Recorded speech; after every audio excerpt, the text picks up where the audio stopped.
ओम नमः शिवाय। शिव जी सदा सहाय। ओम नमः शिवाय। गुरु जी सदा सहाय। काल भैरव का महात्म्य। विश्वानर की तपस्या और शिव जी का प्रसन्न होकर उनकी पत्नी शुचिष्मति के गर्भ से उनके पुत्र रूप में प्रकट होने का उन्हें वरदान देना। तदंतर भगवान शंकर के भैरवा अवतार का वर्णन करके नंदीश्वर ने कहा, महामुने, परमेश्वर शिव उत्तमोत्तम लीलाएं रचने वाले तथा सब पुरुषों के प्रेमी हैं। उन्होंने मार्गशीर्ष मास के कृष्ण पक्ष की अष्टमी को भैरव रूप से अवतार लिया था। इसीलिए जो मनुष्य मार्गशीर्ष मास की कृष्णा अष्टमी को काल भैरव के सन्निकट उपवास करके रात्रि में जागरण करता है, वह समस्त पापों से मुक्त हो जाता है। जो मनुष्य अन्यत्र भी भक्ति पूर्वक जागरण सहित इस व्रत का अनुष्ठान करेगा, वह भी महापापों से मुक्त होकर सद्गति को प्राप्त हो जाएगा। प्राणियों के लाखों जन्मों में किए हुए जो पाप हैं, वे सब के सब काल भैरव के दर्शन से निर्मल हो जाते हैं। जो मूर्ख काल भैरव के भक्तों का अनिष्ट करता है, वह इस जन्म में दुख भोग कर पुनः दुर्गति को प्राप्त होता है। जो लोग विश्वनाथ के तो भक्त हैं, परंतु काल भैरव की भक्ति नहीं करते, उन्हें महान दुख की प्राप्ति होती है। काशी में तो इसका विशेष प्रभाव पड़ता है। जो मनुष्य वाराणसी में निवास करके काल भैरव का भजन नहीं करता, उसके पाप शुक्ल पक्ष के चंद्रमा की भांति बढ़ते रहते हैं। जो काशी में प्रत्येक भोमवार की कृष्णाष्टमी के दिन कालराज का भजन पूजन नहीं करता, उसका पुण्य कृष्ण पक्ष के चंद्रमा के समान क्षीण हो जाता है। तदंतर नंदीश्वर ने वीरभद्र तथा शरभावतार का वृतांत सुनाकर कहा, ब्रह्मपुत्र, भगवान शिव जिस प्रकार प्रसन्न होकर विश्वनाथ मुनि के घर अवतीर्ण हुए थे, शशि मौली के उस चरित्र को तुम प्रेम पूर्वक श्रवण करो। उस समय वे तेज की निधि अग्नि रूप सर्वात्मा परम प्रभु शिव अग्निलोक के अधिपति रूप से गृहपति नाम से अवतीर्ण हुए थे। पूर्व काल की बात है। नर्मदा के रमणीय तट पर नरमपुर नाम का एक नगर था। उसी नगर में विश्वानर नाम के एक मुनि निवास करते थे। उनका जन्म शांडिल्य गोत्र में हुआ था। वे परम पावन पुण्य आत्मा शिव भक्त ब्रह्मतेज के निधि और जितेंद्र थे। ब्रह्मचार्य आश्रम में उनकी बड़ी निष्ठा थी। वे सदा ब्रह्म यज्ञ में तत्पर रहते थे। फिर उन्होंने शुचिष्मति नाम की एक सद्गुणवती कन्या से विवाह कर लिया और वे ब्राह्मणोचित कर्म करते हुए देवता तथा पितरों को प्रिय लगने वाले जीवन बिताने लगे। इस प्रकार जब बहुत सा समय व्यतीत हो गया, तब उन ब्राह्मण की भार्या शुचिष्मति, जो उत्तम व्रत का पालन करने वाली थी, अपने पति से बोली, प्राणनाथ, स्त्रियों के योग्य जितने आनंदप्रद भोग हैं, उन सबको मैंने आपकी कृपा से आपके साथ रहकर भोग लिया। परंतु नाथ, मेरे हृदय में एक लालसा चिरकाल से वर्तमान है और वह गृहस्थों के लिए उचित भी है। उसे आप पूर्ण करने की कृपा करें। स्वामिन, यदि मैं वर पाने के योग्य हूँ और आप मुझे वर देना चाहते हैं, तो मुझे महेश्वर सरीखा पुत्र प्रदान कीजिए। इसके अतिरिक्त मैं दूसरा वर नहीं चाहती। नंदीश्वर जी कहते हैं, मुने, पत्नी की बात सुनकर पवित्र व्रत परायण ब्राह्मण विश्वानर क्षण भर के लिए समाधिस्थ हो गए और हृदय में यो विचार करने लगे, अहो, मेरी इस सूक्ष्मांगी पत्नी ने कैसा अत्यंत दुर्लभ वर मांगा है। यह तो मेरे मनोरथ पद से बहुत दूर है। अच्छा, शिव जी तो सब कुछ करने में समर्थ हैं। ऐसा प्रतीत होता है मानो उन शंभु ने ही इसके मुख में बैठकर वाणी रूप से ऐसी बात कही है, अन्यथा दूसरा कौन ऐसा करने में समर्थ हो सकता है। तदंतर वे एक पत्नी व्रती मुनि मुनि विश्वानर पत्नी को आश्वासन देकर वाराणसी में गए और घोर तप के द्वारा भगवान शिव के वीरेश लिंग की आराधना करने लगे। इस प्रकार उन्होंने 1 वर्ष पर्यटन भक्ति पूर्वक उत्तम वीरेश लिंग की त्रिकाल अर्चना करते हुए अद्भुत तप किया।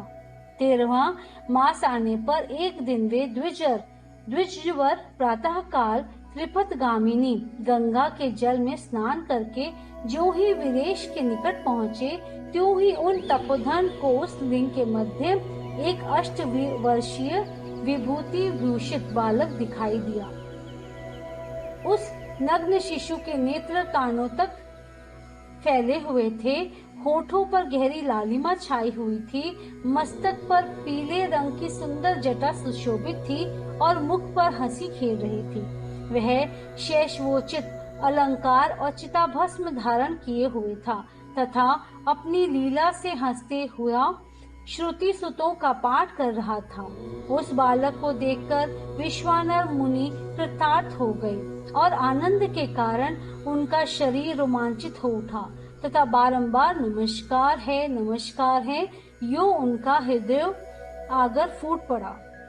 फिर वे अभिलाषा पूर्ण करने वाले 8 पदों द्वारा बाल रूपी धारी परमानंद स्वरूप शंभु का स्तवन करते हुए बोले। विश्वानर ने कहा, भगवान आप ही एकमात्र अद्वितीय ब्रह्म हैं। यह सारा जगत आप ही स्वरूप है, यहाँ अनेक कुछ भी नहीं है। यह बिल्कुल सत्य है कि एकमात्र रुद्र के अतिरिक्त दूसरे किसी की सत्ता नहीं है। इसीलिए मैं आप महेश की शरण ग्रहण करता हूँ। शंभो आप ही सबके कर्ता हर्ता हैं तथा ऐसे आत्मधर्म एक होते हुए भी अनेक रूप से दिखता है। उसी प्रकार आप भी एक रूप होकर नाना रूपों में व्यापक हैं। फिर भी आप रूप रहित हैं, इसीलिए आप ईश्वर के अतिरिक्त मैं किसी दूसरे की शरण नहीं ले सकता। जैसे रज्जु में सर्प, सीपी में चांदी और मृगमरी चिलिका में जल प्रवाह का भान मिथ्या है, उसी प्रकार जिसे जान लेने पर यह विश्व प्रपंच मिथ्या भासित होता है, उन महेश्वर की मैं शरण लेता हूँ। शंभो जल में जो शीतलता, अग्नि में दहकता, सूर्य में गर्मी, चंद्रमा में आह्लादकारिता, पुष्प में गंध और दुग्ध में घी वर्तमान है, वह आपका ही स्वरूप है। अतः मैं आपकी शरण आया हूँ।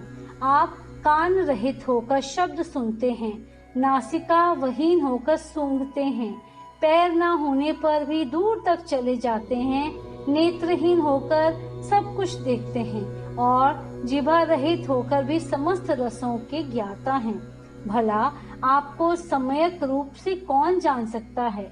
इसीलिए मैं आपकी शरण में जाता हूँ।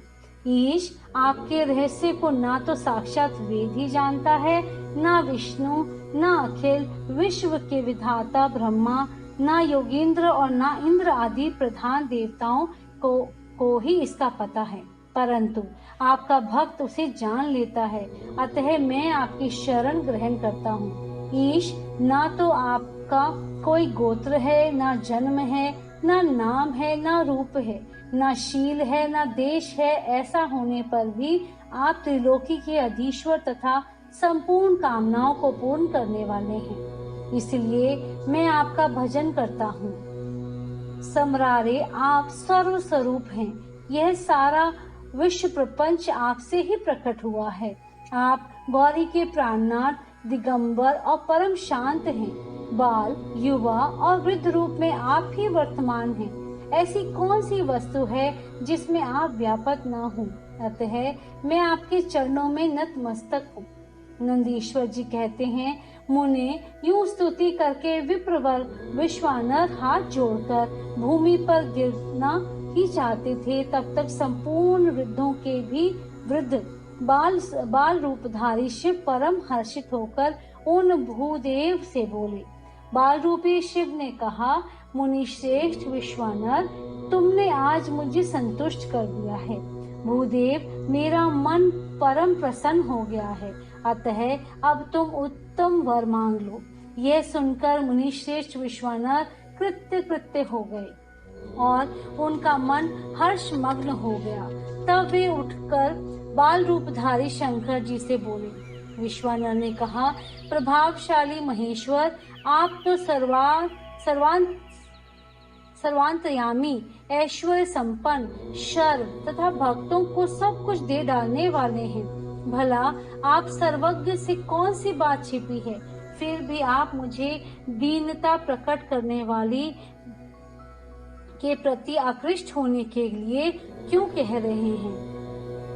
महेशान, ऐसा जानकर आपकी ऐसी इच्छा हो वैसा कीजिए, जैसी इच्छा हो वैसा कीजिए। नंदीश्वर जी कहते हैं, मुने, पवित्र व्रत में तत्पर विश्वानर ने के उस वचन को सुनकर पावन शिशु रूपधारी महादेव हंसकर शुचि विश्वानर से बोले, शुचे, तुमने अपने हृदय में अपनी पत्नी शुचिष्मति के प्रति जो अभिलाषा कर रखी है वह निस्संदेह थोड़े ही समय में पूर्ण हो जाएगी। महामते, मैं शुचिष्मति के गर्भ से तुम्हारा पुत्र होकर प्रकट होऊंगा। मेरा नाम गृहपति होगा। मैं परम पावन तथा समस्त देवताओं के लिए प्रिय होऊंगा। जो मनुष्य 1 वर्ष तक शिव जी के सन्निकट तुम्हारे द्वारा कथित इस पुण्यमय अभिलाषाष्टक स्तोत्र का 3 काल पाठ करेगा, उसकी सारी अभिलाषाएं यह पूर्ण कर देगा। इस स्तोत्र का पाठ पुत्र, पौत्र और धन का प्रदाता, सर्वथा शांतिकारक, सारी विपत्तियों का विनाशक, स्वर्ग और मोक्ष रूप संपत्ति का कर्ता तथा समस्त कामनाओं को पूर्ण करने वाला है। निसंदेह यह अकेला ही समस्त स्तोत्रों के समान है।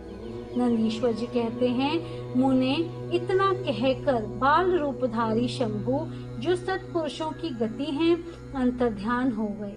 तब विप्रवर विश्वानर के भी प्रसन्न मन से अपने घर को लौट आए। अध्याय 8 से 13 संपूर्ण।